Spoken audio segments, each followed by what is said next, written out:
We went to the moon in 1969. Then we did something stranger than failing. We stopped.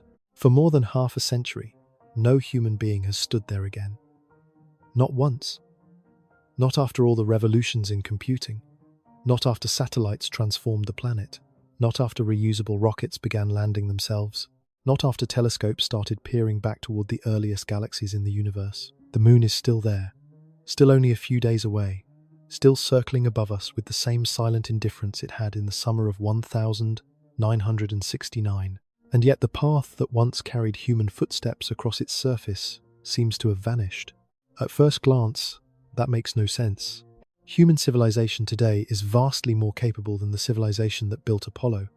The computers in our pockets outperform the machines that guided astronauts across cislunar space.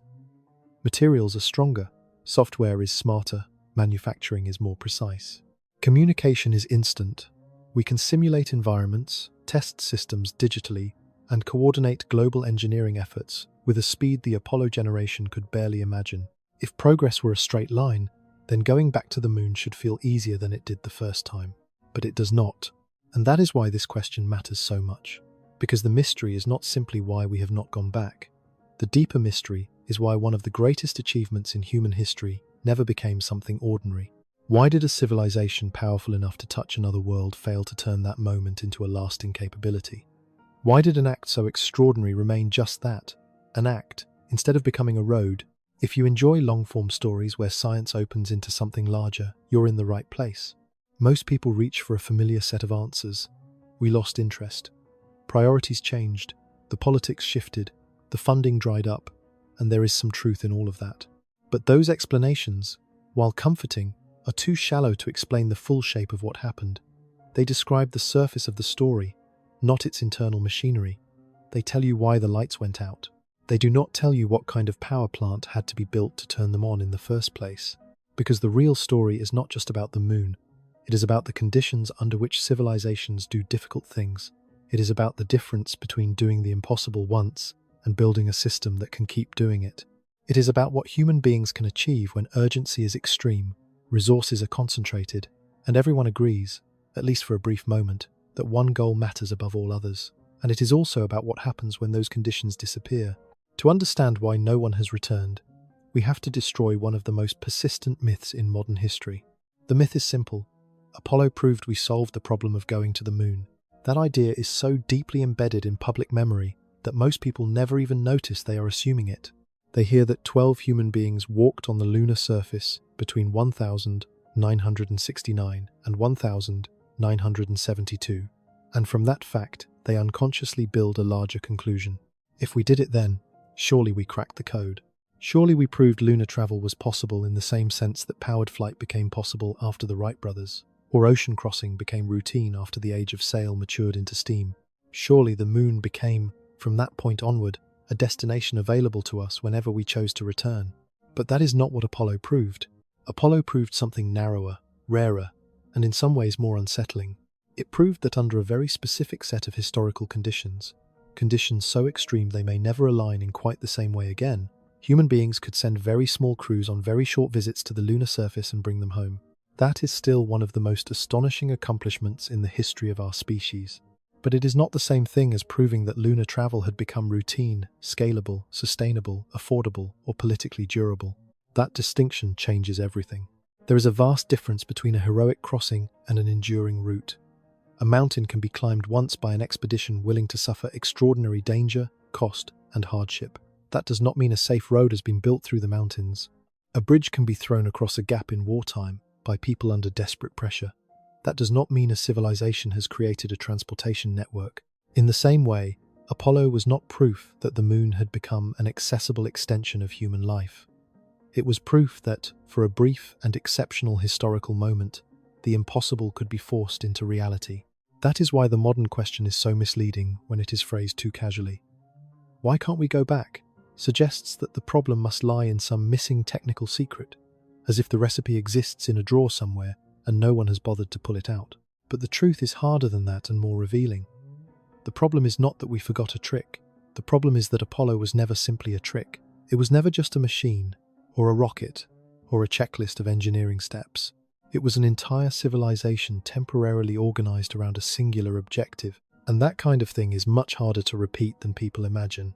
Because what Apollo accomplished was not the establishment of a permanent human relationship with the moon. It was a series of astonishing visits, brief arrivals, carefully limited missions, touch the surface, plant instruments, gather samples, stay only a short time, return before too much can go wrong. The architecture was designed around the logic of a sprint, not the logic of a settlement, not the logic of a transportation system, and not the logic of a durable off-world presence. In other words, Apollo did not solve the moon in the way public memory likes to believe. It solved a particular kind of lunar mission under a very unusual kind of pressure. And once you see that, the whole 50-year silence begins to look different. Because if Apollo did not represent the arrival of a normal capability, then the real question is no longer, why haven't we used what we already built? The real question becomes, what kind of world was required to build Apollo at all? What circumstances were powerful enough to gather that much money, that much talent, that much risk, that much national focus, and direct all of it toward a place no human being had ever been? What emotional and political force was strong enough to make the moon seem not merely desirable, but necessary? The answer to that question is not as romantic as people like to remember. Apollo is often remembered as the triumph of human curiosity, the moment a species looked upward and fulfilled its ancient dream of reaching another world. And there is beauty in that interpretation. There is even truth in it. But it is not the deepest truth. The deepest truth is colder than that. Apollo did not begin because humanity simply wanted to explore. Apollo began because the most powerful nation on Earth became afraid. And once that becomes clear, the story of why we never went back starts to come into focus. Because the moon was not just a destination, it was a response. Not merely to scientific wonder, but to a crisis. Not merely to imagination, but to fear. And fear, when it is great enough, can do something that almost nothing else in politics can do. It can suspend hesitation. It can unlock money. It can justify risk. It can compress time. It can make a civilization behave in ways that, under normal conditions, would seem impossible. That is the world that created Apollo. And if we want to understand why Apollo ended, why the road disappeared, and why returning now has proven so difficult, then we have to go back to the moment when that fear first looked up into the night sky and heard something no American had ever heard before. A mechanical signal, a pulse from above, a sound that changed history. The sound came on the evening of October 4th, 1957. Across the United States, radio operators tuned their receivers and heard something that should have been impossible. A steady, mechanical pulse from the sky. Beep, beep, beep. It was not weather. It was not noise. It was not American. It was Soviet. The object making that sound was Sputnik. By any purely physical measure, Sputnik was a small and unimpressive thing. A polished aluminum sphere, not much larger than a beach ball. It weighed only about 83 kilograms. It carried no weapon. It took no meaningful pictures. It did not conduct some grand experiment that transformed science overnight. It simply orbited the Earth once every 96 minutes and broadcast a radio signal that anyone with the right equipment could hear. And yet that tiny beeping sphere struck the United States with the force of a geopolitical earthquake. Because Americans did not hear a satellite, they heard a warning. If the Soviet Union could place an object into orbit, then the Soviet Union had rockets powerful enough to cross oceans. And if it had rockets powerful enough to cross oceans, then it had the means to deliver nuclear warheads across continents. Sputnik did not merely prove a technical milestone, it shattered a psychological assumption. The most powerful nation on Earth, a nation that had come out of the Second World War with unmatched industrial strength and atomic supremacy, looked up into the night sky and realized that technological dominance was not guaranteed. For the first time in years, the United States felt vulnerable. That vulnerability spread far beyond military circles. Congressional hearings followed. Newspapers ran editorials that compared the moment to Pearl Harbor.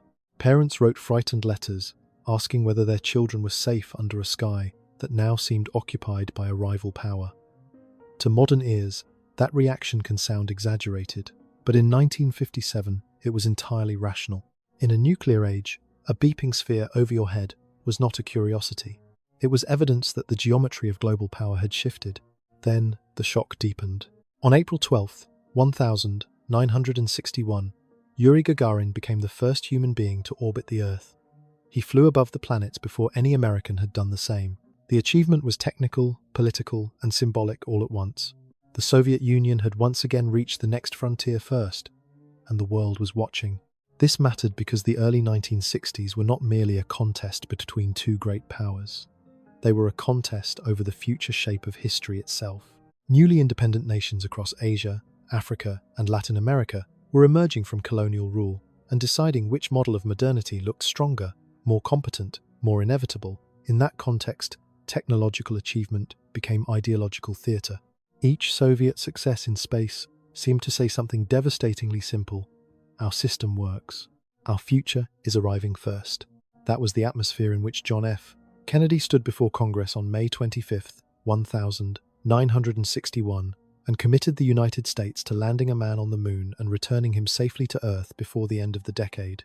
History has wrapped that speech in poetry, and in a sense, it deserves poetry. It was bold, elegant, unforgettable. But if we want to understand Apollo honestly, we have to strip away the glow that memory has added and look at the emotional engine underneath. Kennedy was not acting in a vacuum of wonder. He was acting in the aftermath of humiliation. Just weeks earlier, the Bay of Pigs invasion had collapsed in public view, exposing the young administration as both aggressive and ineffective at the same time. American prestige had been damaged. Soviet momentum felt real. The United States needed not merely a policy response, but a demonstration so overwhelming, so public, and so unambiguous that it could reset the narrative of global power. The moon offered exactly that. Not because it was the next logical step in scientific exploration, but because it was the largest stage available. Nothing else could compete with it. A lunar landing would be seen by every nation. It would not be a secret operation or a bureaucratic success buried in a report. It would be a planetary spectacle, a single event capable of announcing, in one image, that the United States could do what its rival could not. That is why the moon mattered. It was not just a destination, it was a verdict, and Kennedy knew it. When later recordings revealed him speaking privately about the space program, the language was revealing in precisely the way myths dislike. He did not sound like a romantic prophet intoxicated by the stars. He sounded like a man who understood that space was a race and believed America had to win it. That does not make Apollo less extraordinary. If anything, it makes it more revealing. One of the noblest achievements in human history was born not from pure aspiration, but from fear sharpened into strategic purpose. Apollo was not only a dream, it was a crisis response. And fear, when it becomes great enough, does something normal politics rarely allows. It suspends hesitation. It weakens fiscal caution. It makes delays feel intolerable. It grants permission for risk. It turns arguments that would normally drag on for years into decisions made with breathtaking speed. People under existential pressure do not ask, first of all, whether a goal is economical. They ask whether it is necessary. That is what the Cold War did. It made Apollo feel necessary. And once necessity is established in the mind of a superpower, money begins to move with astonishing force. Here is one of the numbers that people hear, nod at, and still do not fully process. In 1966, NASA consumed roughly 4.5% of the entire United States federal budget, not of the science budget, not of the civilian research budget, the entire federal budget. Adjusted to modern purchasing power, that is on the order of roughly $150 billion a year. By comparison, NASA's total budget in recent times has been only a fraction of that. Apollo-era NASA was not simply better funded. It existed on a completely different scale of national commitment. That money built more than rockets. It built a temporary industrial civilization pointed at the moon. Grumman, on Long Island, built the lunar module, the strange insect-like machine that would actually descend to the surface. North American Aviation in California built the command and service module that would carry the crew through deep space and bring them home. Boeing built the first stage of the Saturn V. Douglas built the third stage. IBM built guidance systems. Thousands upon thousands of contractors, suppliers, universities, laboratories, and government facilities across the United States became components in a single gigantic organism. At its peak, more than 400,000 people were involved in Apollo. That number matters because it changes how we imagine the program. Apollo was not a heroic handful of geniuses solving equations in quiet rooms. It was an immense national mobilization, a living network of factories, drafting tables, test stands, machine shops, launch pads, wind tunnels, welding stations, procurement offices, and mission control rooms. It stretched across the continent like a body, with one heartbeat. And that heartbeat had a deadline. Before this decade is out. That phrase mattered more than almost any other line in the program. It meant that speed was not a luxury, it was part of the mission itself. There was no room for leisurely institutional drift. Engineers worked punishing hours. Tests failed. And when they failed, the question was not whether the schedule should simply relax. The question was how the problem could be understood, corrected, and driven forward fast enough to keep the moon within reach before the political window closed. Because everyone understood, even if they did not always say it out loud, that Apollo was being funded not because it would last forever, but because it served an immediate strategic purpose. That made time as precious as thrust. Out of this pressure emerged the Saturn V, and it is difficult to overstate what the Saturn V represented. It stood more than 100 meters tall, larger than the Statue of Liberty with her pedestal. Its 5 F1 engines on the first stage generated a combined thrust, unlike anything that had ever successfully flown. It could hurl enormous payloads into orbit and send crews toward the moon. More than half a century after its last launch, its sheer raw capability remains almost mythic. But the Saturn V also embodied the hidden philosophy of Apollo. It was magnificent, it was powerful, and it was used once. Each Saturn V was an expendable masterpiece. No recovery, no refurbishment, no second flight. It rose for a few minutes under immense controlled violence, performed its task, and then its stages fell away into ocean or atmosphere. In today's terms, each one represented a machine of extraordinary value designed not for reuse, not for long-term economic efficiency, but for mission success in the service of a national imperative. This was not waste born of carelessness. It was focus born of priorities. Apollo did not ask the question that dominates modern launch economics. How do we make access to space cheaper, repeatable, and sustainable across decades? Apollo asked a different question entirely. How do we get there first? How do we do it before the decade ends? How do we do it with sufficient certainty that the political objective is achieved in full public view? When those are the governing questions, architectures change. You do not add complexity for reusability if it slows the program. You do not add mass for long-term utility if it threatens near-term success. You do not build a transportation system, you build a one-time spear. Nothing illustrates this more clearly than the lunar module itself.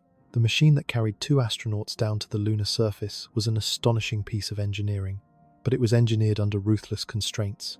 Every kilogram mattered. Every system existed because it had to, and only because it had to.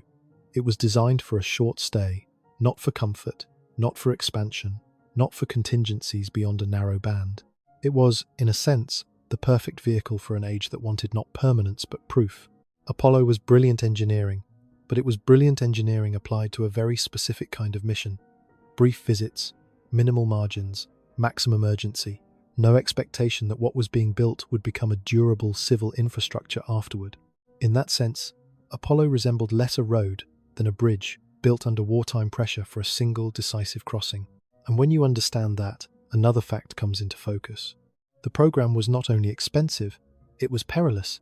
That part of the story is often softened in popular memory because the success was so complete. We remember the grainy footage, the flag, the famous words, the return to Earth. We remember the triumph so vividly that it can obscure how thin the margins really were. But the people inside the program knew. The astronauts knew. The engineers knew. The White House knew. That is why President Nixon's administration had a speech prepared in case Armstrong and Aldrin never came home. It still exists, preserved in the historical record, a eulogy written in advance for living men in transit to another world. The title was plain, bureaucratic, and chilling. In event of moon disaster. It was not written as a theatrical flourish. It was written because the possibility of disaster was real enough that someone in the White House believed words should be ready. Consider what that means. At the core of the lunar landing architecture was an ascent engine that had to ignite to lift the crew off the moon and return them to lunar orbit. There was no backup engine waiting beneath it, no rescue mission on standby, no robust contingency architecture that could save the crew if that one critical event failed. If the engine did not fire, they would remain on the surface until their supplies ran out. That was the reality. This was an acceptable risk. Not because NASA was reckless or indifferent, but because Apollo existed within a moral and political environment very different from our own.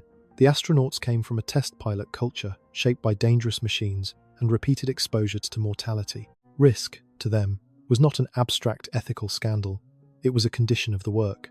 And the larger society, caught in the psychic and geopolitical pressures of the Cold War, accepted a level of danger that would be nearly impossible to justify now. Internal probability estimates from the era suggested crew loss risks far higher than the public would have tolerated if they had been widely understood in plain language. Across multiple lunar missions, the cumulative chance that something catastrophic might eventually happen was not negligible. It was substantial enough to haunt those responsible for the calculations. The fact that Apollo succeeded as completely as it did has made hindsight merciful, but mercy is not the same as inevitability. There were even moments when timing alone may have spared disaster. In August 1972, between Apollo 16 and Apollo 17, an intense solar particle event swept through the inner solar system. Had astronauts been on the lunar surface at the wrong moment, the radiation exposure could have been serious, perhaps devastating. There was no robust storm shelter in the lunar module, no mature warning infrastructure that would have made such an event manageable in the way a long-term outpost would require.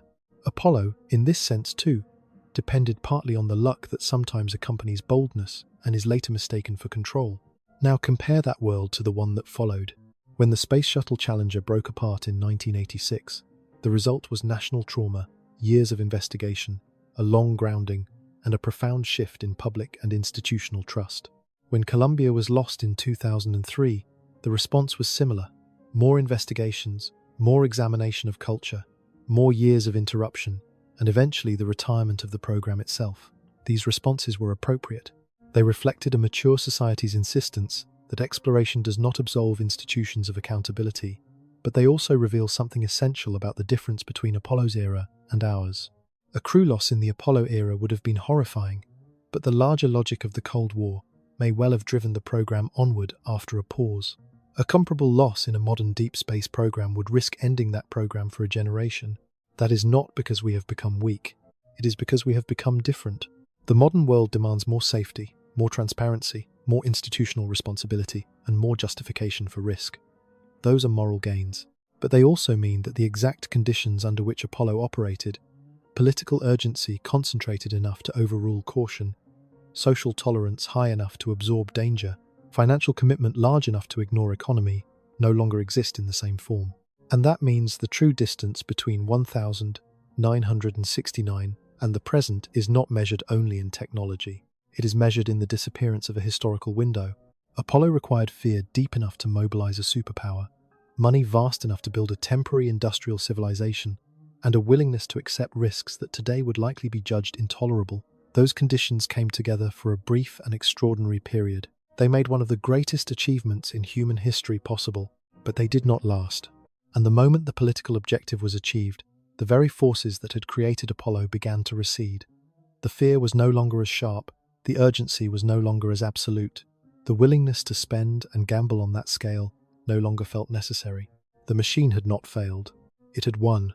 And because it had won, the countdown to its disappearance had already begun. And that is the cruelest part of the Apollo story.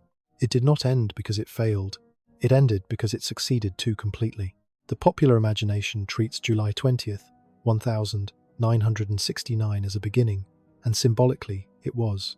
It was the first time human beings stood on another world. It was the moment our species crossed a threshold that had existed only in myth, science fiction, and impossible speculation.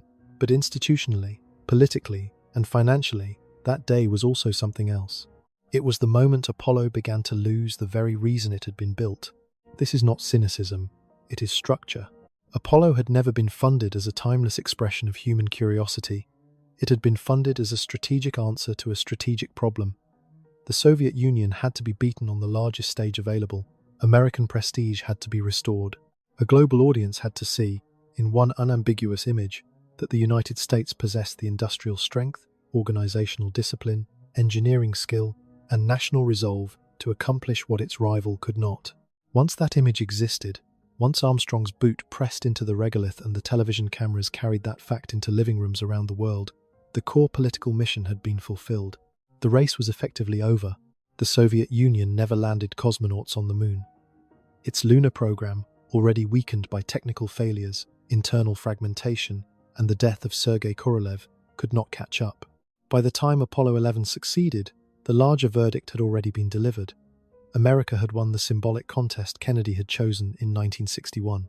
And in democratic systems, once a costly program achieves its symbolic purpose, it begins to lose the protection that purpose once provided. That erosion did not arrive with a dramatic announcement. It arrived quietly.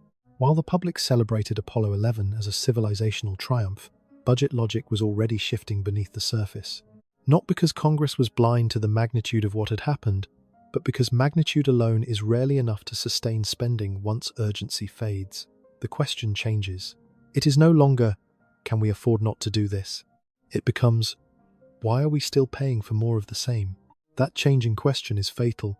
It is fatal because repetition is politically vulnerable even when repetition is historically profound. The first moon landing felt like destiny. The second felt important. The third felt impressive. By the fourth, mass attention had already begun to thin. This is one of the most revealing and uncomfortable truths in the story. The American public did not remain permanently transfixed by lunar exploration. Television audiences declined after Apollo 11. Networks reduced coverage. Something that should have remained astonishing became, in the peculiar metabolism of modern media, familiar. That familiarity was disastrous, because Apollo had been designed to win, not to normalize wonder. It had not built itself into the fabric of everyday economic life. It had not created a direct constituency broad enough to withstand shrinking public attention once the main objective had been met. When people stopped treating each new lunar mission as a national drama, the program became vulnerable to exactly the sort of budgetary and administrative pressures that fear had once suppressed. That is why one of the most revealing details in all of space history is not a launch, not a landing, not a speech, but a cancellation. Apollo 18, Apollo 19, and Apollo 20 were cut. And they were not cut because the hardware was impossible to build. In fact, that is precisely what makes the story so revealing. The rockets were already in various stages of production. Hardware existed, crews had been selected, training was underway. These were not imaginary future missions belonging only to a planning document.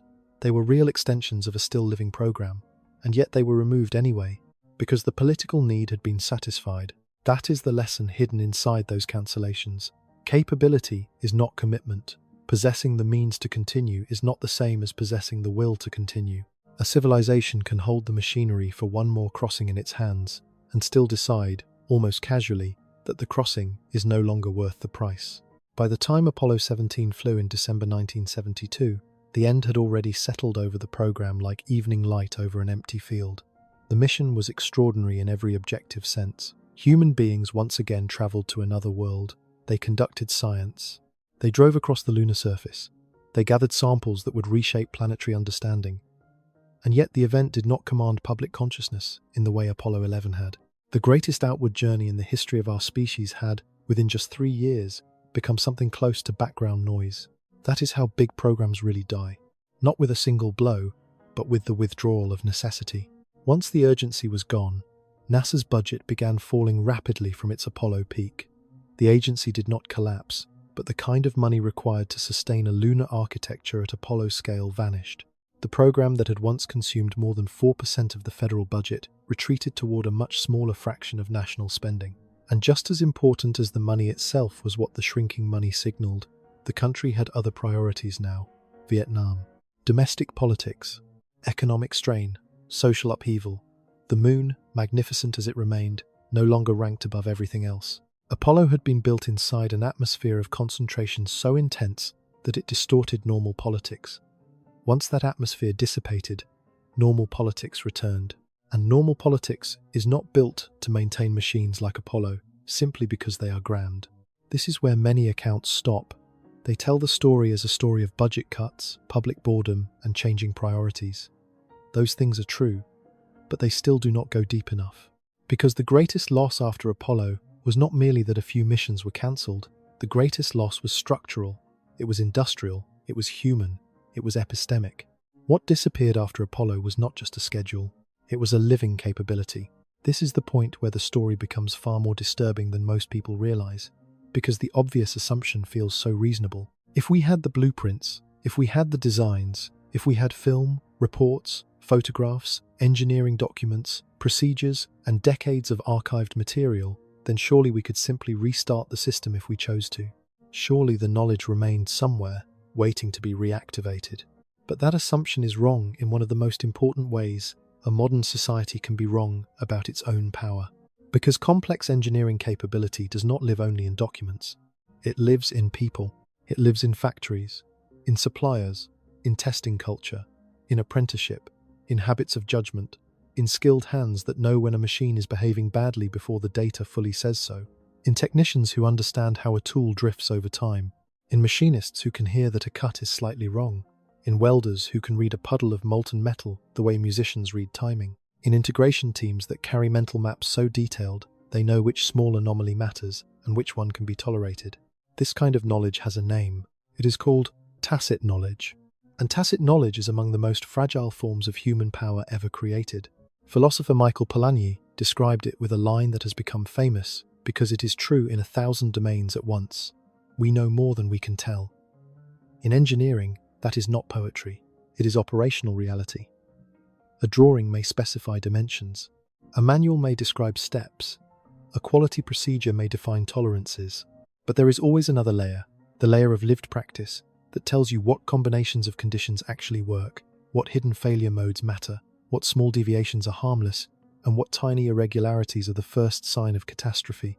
Apollo depended on that layer everywhere. If this kind of deep exploration is what you come to YouTube for, subscribe now. This channel is built for exactly these journeys. When the production lines closed, that layer began to dissolve. Take the Saturn V and its F1 engines. On paper, much of the system existed in technical documentation.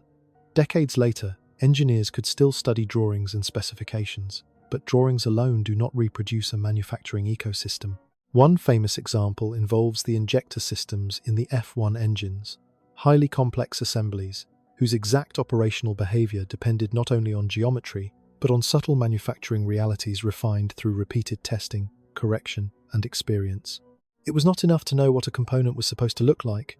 What mattered was knowing how to produce one that actually behaved correctly under the brutal conditions of operation. That distinction is enormous. A recipe is not a meal, and Apollo in many ways left behind recipes without chefs. The welders who fabricated huge cryogenic tanks were not generic labor. They were specialists operating at the edge of what the materials, the tooling, and the inspection standards would allow. The machinists who made turbopump components were not simply reading dimensions off sheets of paper. They had accumulated pattern recognition through thousands of hours with specific materials, specific tolerances, and specific feedback loops. The systems integrators who understood how thousands of subsystems across hundreds of suppliers interacted inside a human-rated launch vehicle were carrying mental models too large, too dynamic, and too experience-dependent to be fully written down. When Apollo ended, those people did not vanish in a single instant. They dispersed.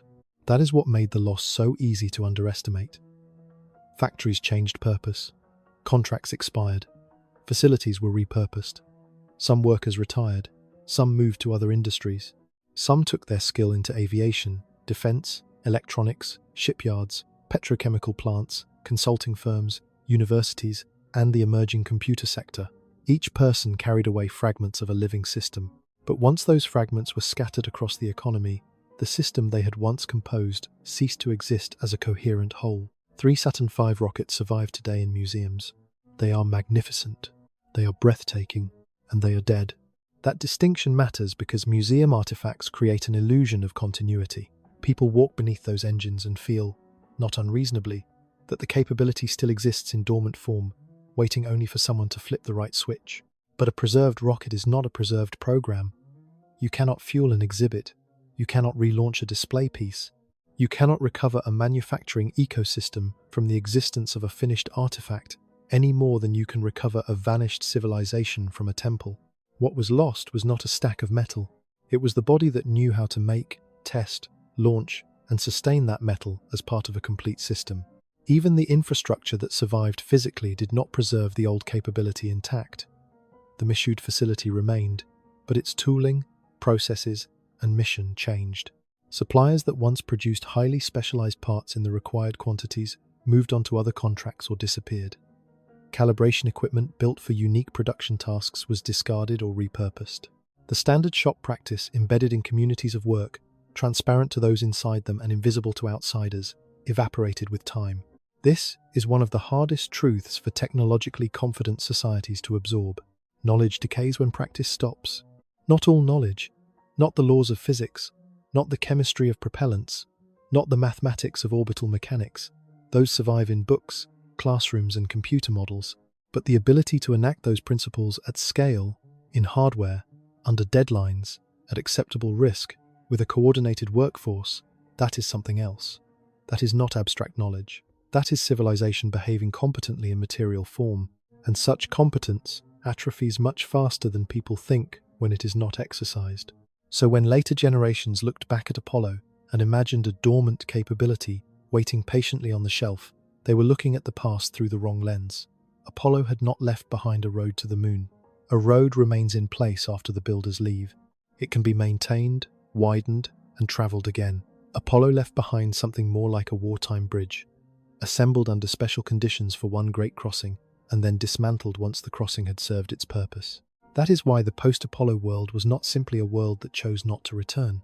It was a world in which returning had become harder than memory allowed. The industrial body that had made the impossible real had been disassembled piece by piece. Its organs went to museums, its muscles to other sectors, its reflexes into retirement, and its institutional memory into archives that could preserve facts far more easily than judgment. What remained was a myth of continuity. The comforting belief that because we had once done it, we still possessed, in some meaningful, active sense, the same capability. We did not. And while that living knowledge was fading, NASA did not stop working. It did not retreat into silence. It did not abandon human spaceflight.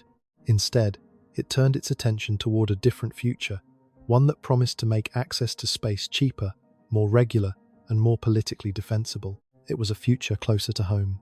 A future in low Earth orbit. A future that would shape the next 30 years of American human spaceflight, and in doing so, postpone the return to the moon longer than almost anyone yet understood. The future NASA chose in the 1970s was not irrational. That is important to say plainly, because hindsight makes cruelty easy. Once we know that humans did not return to the moon for more than 50 years, it becomes tempting to narrate everything that followed Apollo as a detour, a mistake, or even a betrayal. But institutions do not experience history from the vantage point of hindsight.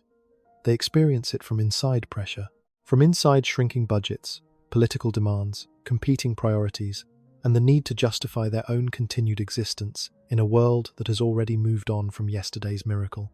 NASA needed a new story. Apollo was ending. The money was receding. The Cold War logic that had concentrated national will on the moon was weakening. If the agency wanted to survive at scale, it could not simply keep asking for Apollo-level resources to repeat a feat whose symbolic purpose had already been fulfilled. It needed a new promise, one better aligned with the politics of the next era. That promise became the space shuttle. On paper, the shuttle was seductive almost beyond resistance. It would be reusable. It would launch like a rocket, work like an orbital laboratory, and land like an airplane. It would transform access to space from a rare national spectacle into something closer to transportation. Launch costs would fall, flight rates would rise. Civilian science, military payloads, satellite deployment, repair work, and space operations could all be folded into one elegant system. Space would no longer require the fevered mobilization of Apollo. It would become normalized. That promise was not absurd. It spoke directly to the weakness Apollo had exposed in itself. If Apollo had been a sprint, the shuttle seemed to offer infrastructure.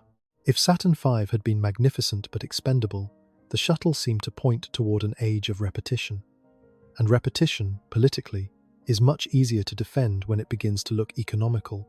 But here the story turns, because the shuttle did not become the cheap, high-cadence transportation system it had been sold as. It became something more contradictory, a reusable vehicle that proved how difficult true reusability actually is. Across 30 years of operations, from the first flight in 1981 to the final one in 2011, the shuttle flew 135 missions. That is not nothing. It is a remarkable operational history in its own right, but it is nowhere near the sort of airline-like tempo early advocates imagined. Instead of dozens of flights every year, the program averaged only a handful, and the economics never worked the way the dream required. Reusability sounds simple when spoken at the level of rhetoric. Use the hardware again, save money, lower the cost of access to space. But the reality of reusable human spaceflight proved far harsher. The orbiter did not return from space ready to refuel and fly again. It returned as a machine that had to be inspected, disassembled in part, tested, refurbished, recertified, and nursed back into flight condition by enormous teams of experts. The thermal protection tiles, thousands of individually shaped ceramic pieces, demanded painstaking examination. Main engines required extensive maintenance. Turnaround became labor, and labor became cost. The result was a vehicle that was neither cheap nor truly routine. Worse than that, it was fragile in a way that low expectations of routine often conceal until disaster makes the fragility undeniable. Challenger in 1986. Columbia in 2003. 14 astronauts lost across two catastrophes. Two moments that did more than destroy vehicles. They shattered assumptions. They revealed how a system that had been rhetorically normalized could still operate at the edge of unforgiving risk. And the institutional response to those losses tells us something crucial about the post-Apollo world. When Challenger broke apart 73 seconds after liftoff, the shuttle fleet was grounded for nearly 3 years. Investigations reached beyond hardware into management, communication failures, and the cultural suppression of engineering concern.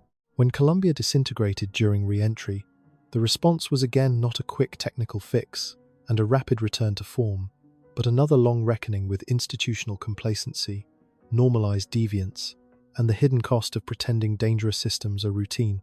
These responses were necessary. They were responsible.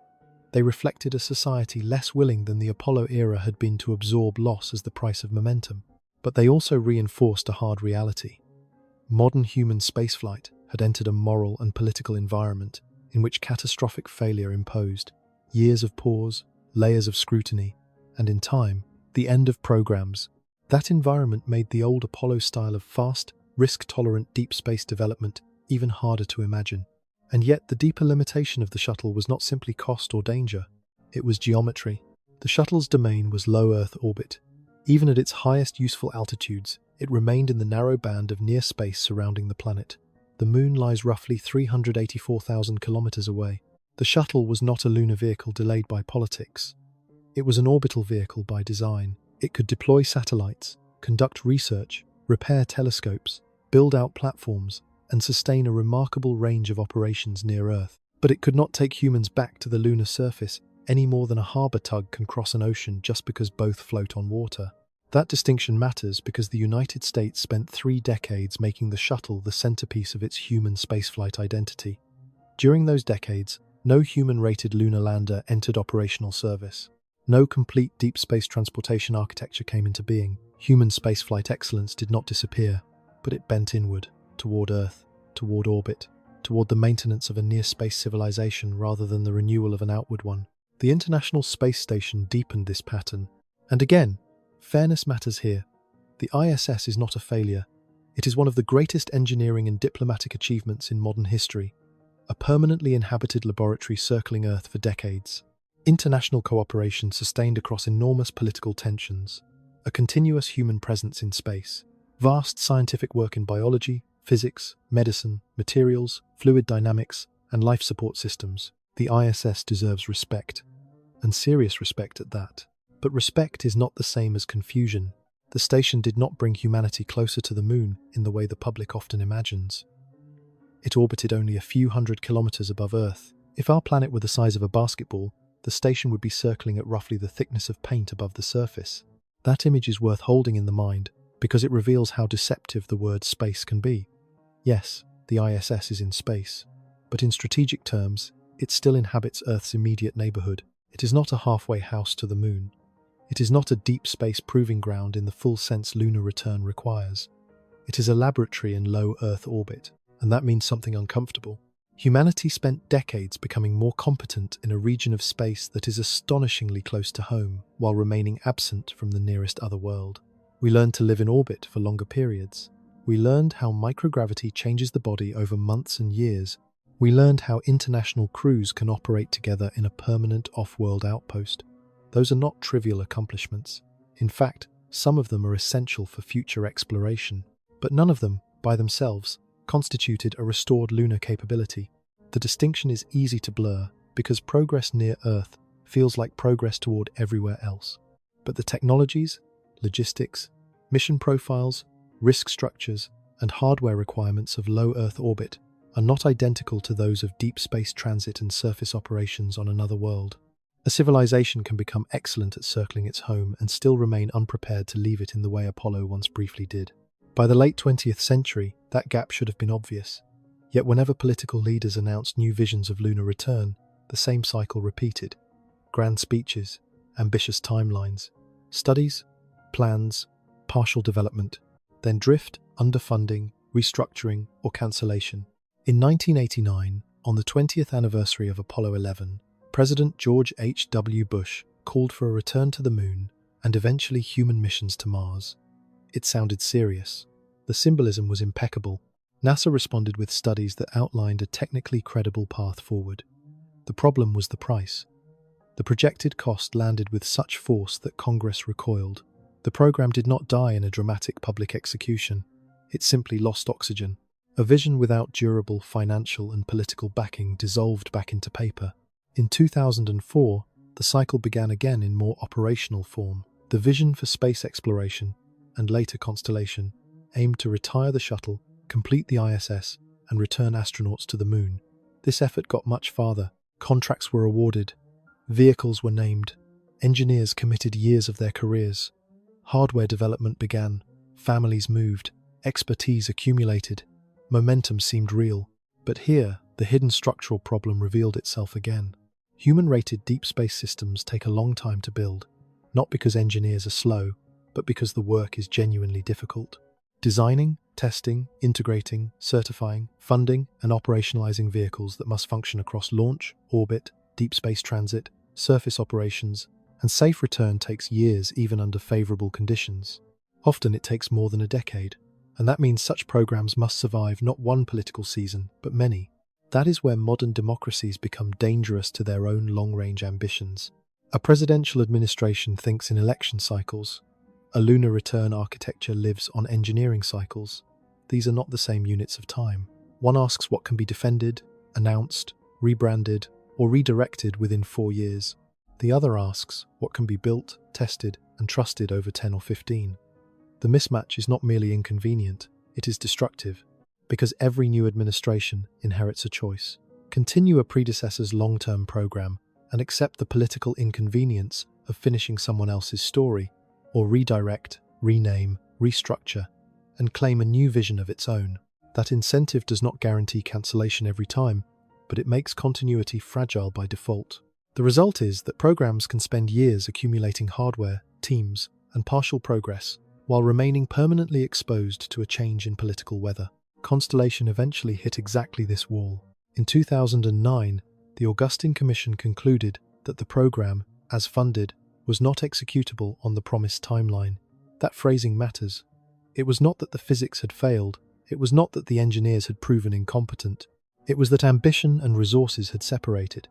The system being promised to the public was not being financed in a way consistent with actually delivering it. Once that disconnect became undeniable, cancellation followed. Billions had been spent. Expertise had been built. Careers had been shaped around the effort. But operational hardware capable of returning humans to the Moon did not emerge. That kind of cancellation does damage far beyond headlines and spreadsheets. It teaches the workforce a lesson.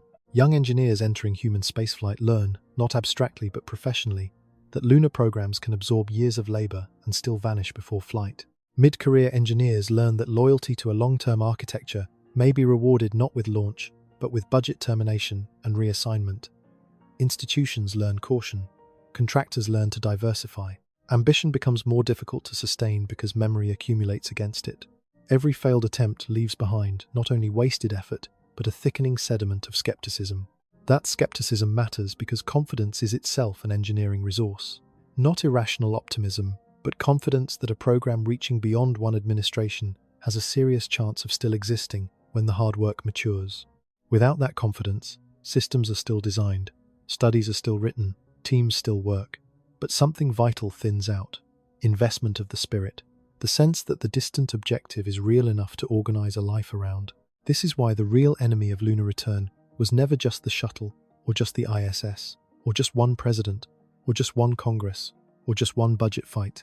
The enemy was the cumulative effect of a civilization whose political attention span repeatedly failed to match the duration required by its own engineering ambitions.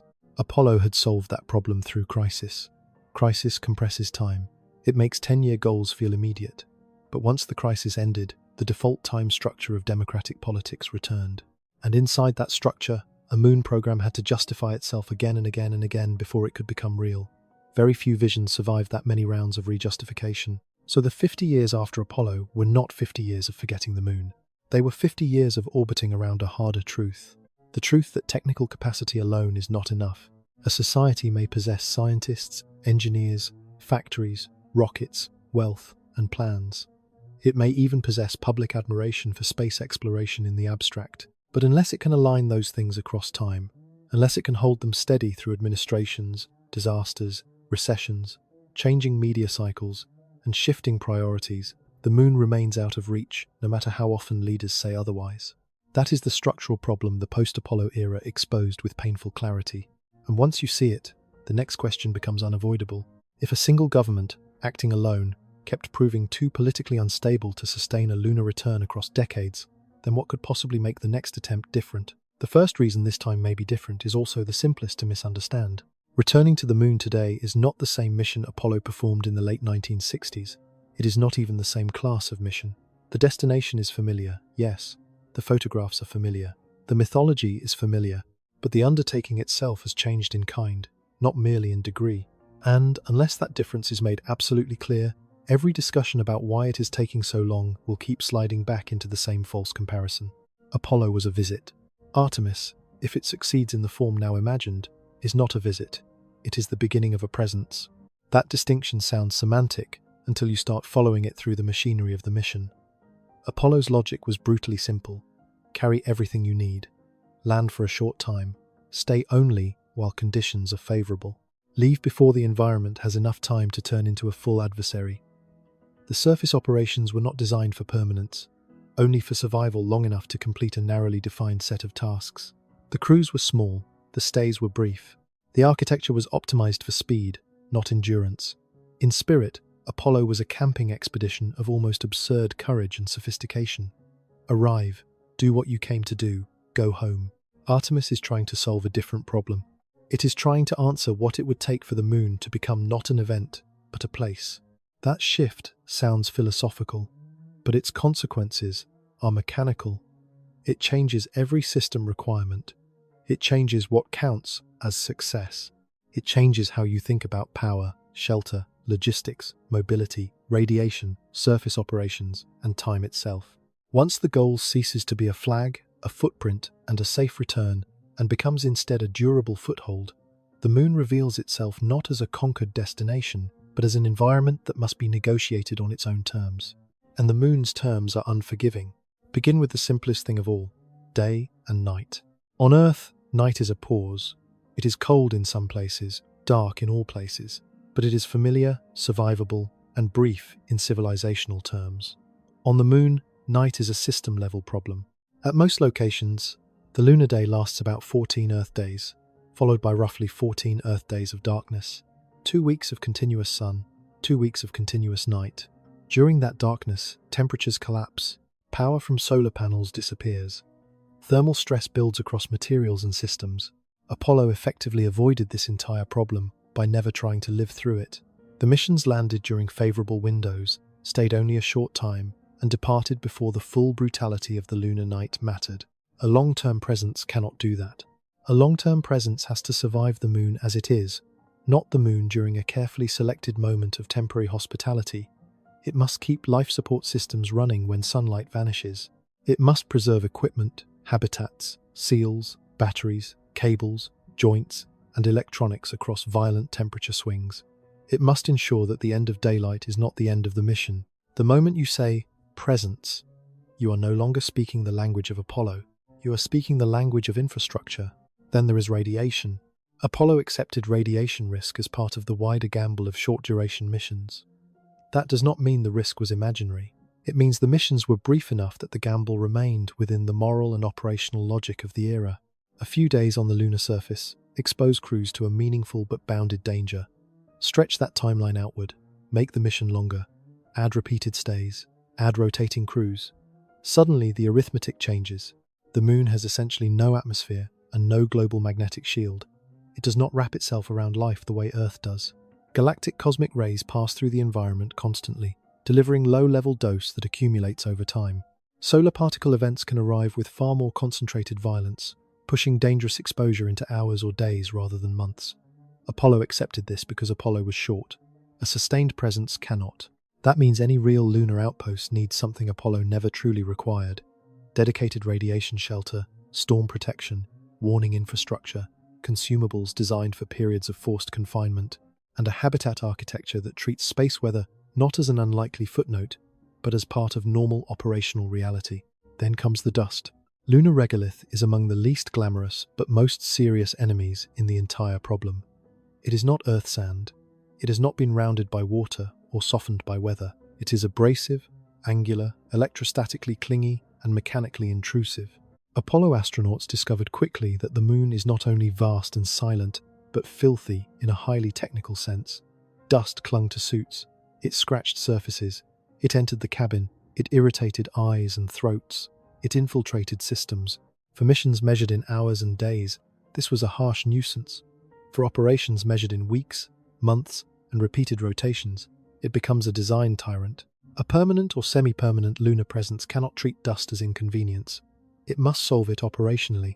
That means airlock strategies that limit contamination, filtration that can sustain itself, suit interfaces designed to prevent regolith transfer into living space, maintenance burdens incorporated into planning, and materials that tolerate abrasion over time.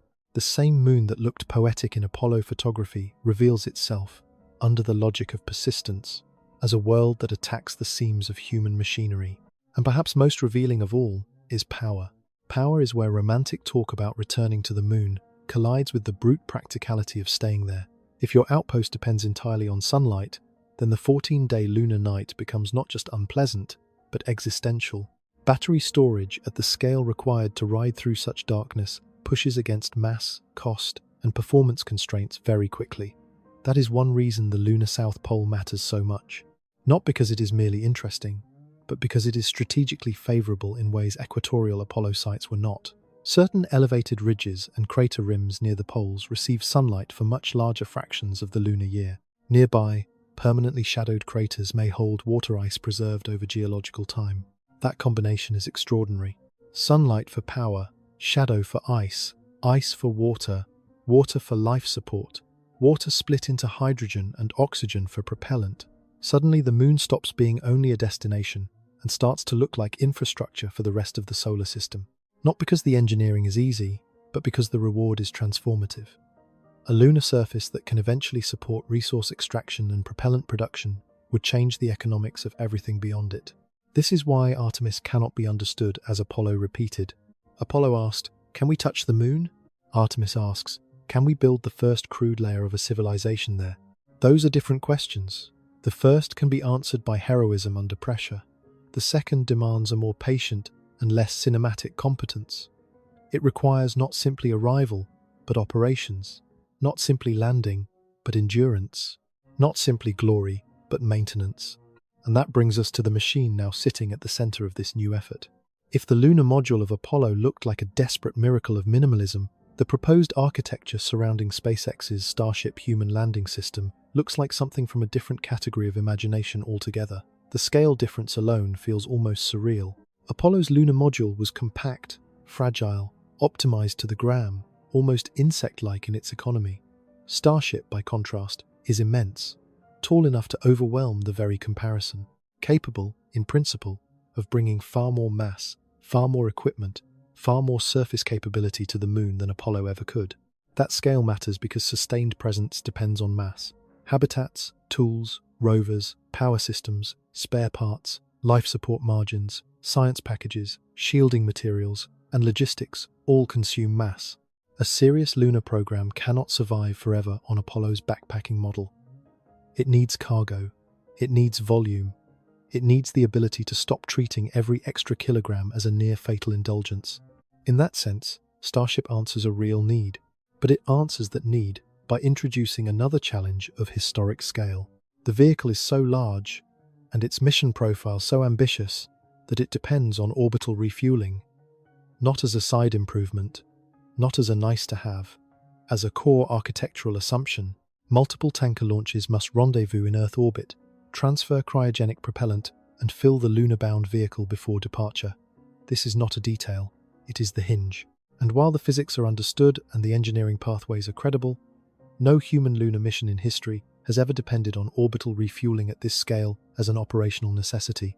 That means the challenge is no longer only building a rocket or a lander. It is building a choreography. Launch after launch, docking after docking, transfer after transfer. Boil-off managed, schedules held, interfaces reliable. Cryogenic fluids handled in microgravity with consistency that is not merely demonstrative, but operational. Each tanker flight increases what the architecture can eventually do. Each tanker flight also adds another point where the chain can fail.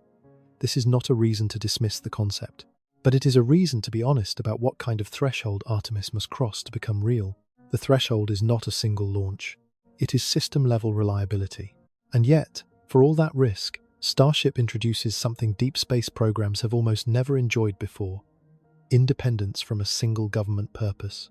That may prove just as important as any engineering parameter. Saturn V existed because the United States government decided to build it for Apollo. When Apollo ended, the Saturn ecosystem died with it.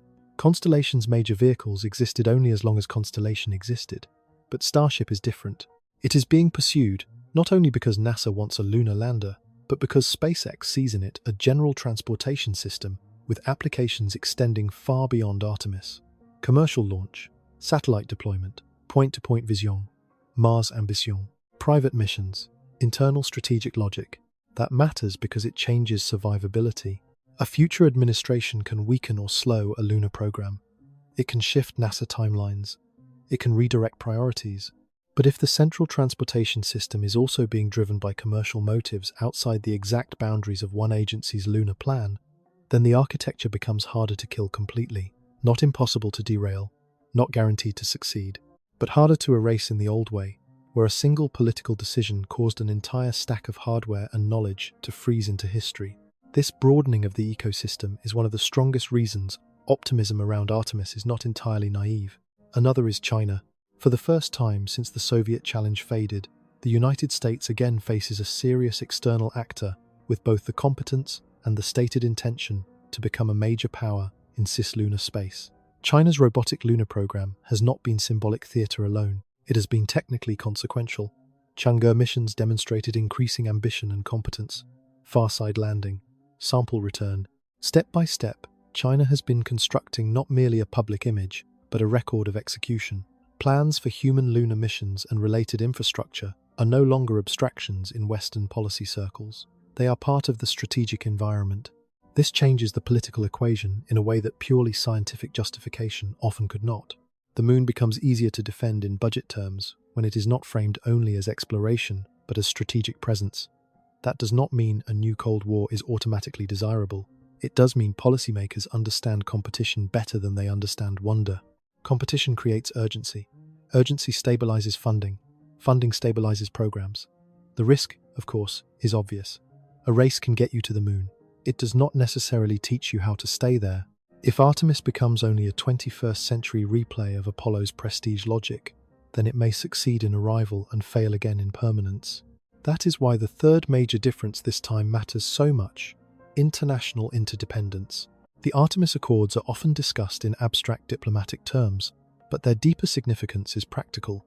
They represent an attempt to build the moon effort into something like the ISS model of political resilience: multiples nations, multiple hardware contributions, multiple industrial bases, multiple diplomatic relationships tied into the continuation of the project. Europe's role in Orion's service module, Japan's contributions to mobility and logistics concepts, Canada's robotic systems, commercial lunar services, communication architecture, surface support ecosystems. Each of these is more than partnership theatre. Each is a thread in a web, and webs are harder to tear than ropes. One of the reasons the International Space Station survived such a long run of geopolitical turbulence, including shuttle retirement, changing administrations, and severe tensions between partner nations, was that it created dependencies too deeply distributed to cut casually. Cancellation no longer meant disappointing one agency. It meant rupturing a network of jobs, contracts, alliances, diplomatic promises, technical roadmaps, and shared prestige across multiple governments. Artemis, imperfectly but intentionally, is trying to build a similar shield for the moon. That does not eliminate risk, but it changes the structure of risk. Past lunar return efforts were often singular enough to be vulnerable, centralized enough to be cancelled, and politically narrow enough to be postponed into irrelevance. Artemis exists inside a much denser environment: government, commercial actors, international partners, strategic competition, and a public increasingly accustomed to private launch progress. That density may be the closest thing the post-Apollo world has ever had to a real protective shell around a long-duration lunar effort. Still, every shell can crack. And that is why all the reasons for cautious hope must be held against one final, sobering truth. Technology is not the final barrier. Money is not the final barrier. China is not the final barrier. Even Starship is not the final barrier. The final barrier is whether a civilization can continue choosing the same distant objective after the novelty has faded, after delays begin, after costs rise, after technical setbacks embarrass schedules, after the first landing headlines are written, after one administration hands the program to another, after the applause thins out and the work stops feeling historic in the moment. This is where the moon becomes more than a space story. It becomes a mirror. Apollo proved that our species can perform miracles under concentrated pressure. It proved that fear, urgency, talent, and money, aligned for a single decisive purpose, can produce accomplishments so extraordinary that even decades later, they still feel almost unreal. But Apollo also proved something darker by implication. It proved that a civilization may be capable of a spectacular act without being capable of sustaining the conditions necessary to turn that act into permanence. That is the question Artemis must answer. Not whether the next landing can happen. It probably can. Not whether the engineering paths are imaginable. They are. Not whether the moon is physically reachable. It has always been physically reachable. The question is whether this time the return will mature into continuity. Whether the next footprints will belong to another brief crescendo of human effort, another beautiful spike in the graph, another dead end whose images survive longer than its institutions, or whether they will mark the beginning of something quieter, slower, and in the long run far greater, a durable human presence beyond Earth. That kind of success requires a different virtue than Apollo required. Apollo required courage under pressure. Artemis requires patience without applause. That may be the rarer virtue. History offers a few reasons not to dismiss the possibility. Human societies have sustained long projects before: railroads across continents, canals across impossible terrain, highway systems spanning generations. The ISS itself, continuously inhabited for decades, surviving administrations, crises, and strategic shifts. These examples do not prove the moon will follow the same path, but they do reveal the pattern by which long achievements survive. Their benefits broaden, their constituencies spread, their continuation becomes more rational than abandonment. Segment by segment, they transform from ambition into structure. That is what a lunar program must become if it is to live. Not a romantic exception, a structure. And structures are built in a way, spectacles are not. They accumulate, they deepen, they stop depending on one charismatic moment. They make themselves harder to reverse with every layer added. A power system here, a landing cadence there, an ice prospecting result, a surface habitat, a rover that travels farther, a communication network, a logistics chain, a second crew that builds on the work of the first, a third that no longer feels like a miracle because it arrives inside a pattern. Somewhere in those repetitions, if they ever truly come, the moon will cease to be something humanity occasionally touches and start becoming something humanity inhabits. That transition will not feel mythic while it happens. That is one of the strange truths about lasting change. The dramatic moment is easy to recognize. The permanent shift often is not. Apollo 11 was instantly historic. A genuine lunar presence, if it ever arrives, may become visible only in retrospect, when later generations look back and realize that a threshold was crossed, not on one famous day, but over years of maintenance, funding votes, engineering reviews, cargo deliveries, repairs, habitat upgrades, and crew rotations that felt bureaucratic while they were unfolding. That is why the final test of the moon is not whether humanity can still produce a moment of wonder. We can. The final test is whether wonder can survive translation into routine. Whether a civilization built around elections, markets, media cycles, and short-term incentives can keep committing itself to a goal whose deepest rewards lie beyond the horizon of immediate political payoff. Whether we can do something slower than glory and harder than heroism. Whether we can keep building after the symbolic victory has already been won. Gene Cernan, the last human being to leave the lunar surface, knew he might be leaving the final human footprint there for a very long time. He was right. That footprint has remained, almost unchanged, because the moon does not erase things the way Earth does. No rain, no wind, no flowing water, just silence and time. It is a perfect image of Apollo itself, a mark left by a brief burst of human intensity, preserved not by continuity, but by absence. The next marks will matter less for the drama of their arrival than for what follows them. Will they be the beginning of an inhabited frontier, however fragile? Or will they become another chapter in the long history of human beings proving, once in a while, that they can exceed themselves, only to retreat again into the shorter rhythms of ordinary life? That answer will not come in a single speech, or one mission, or even one administration. It will be written slowly, in budgets that survive disappointment, in programs that survive delay, in engineers who stay because they believe the work will outlive one cycle of politics, in hardware that creates new reasons for more hardware, in the patient accumulation of permanence.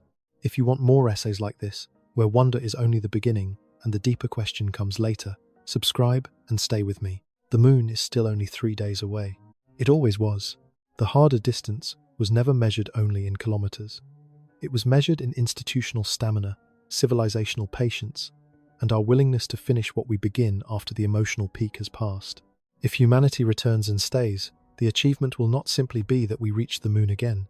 It will be that, for once, we built something larger than a moment. And if we fail, the reason will not be that the moon was too far. It will be that we were still too brief.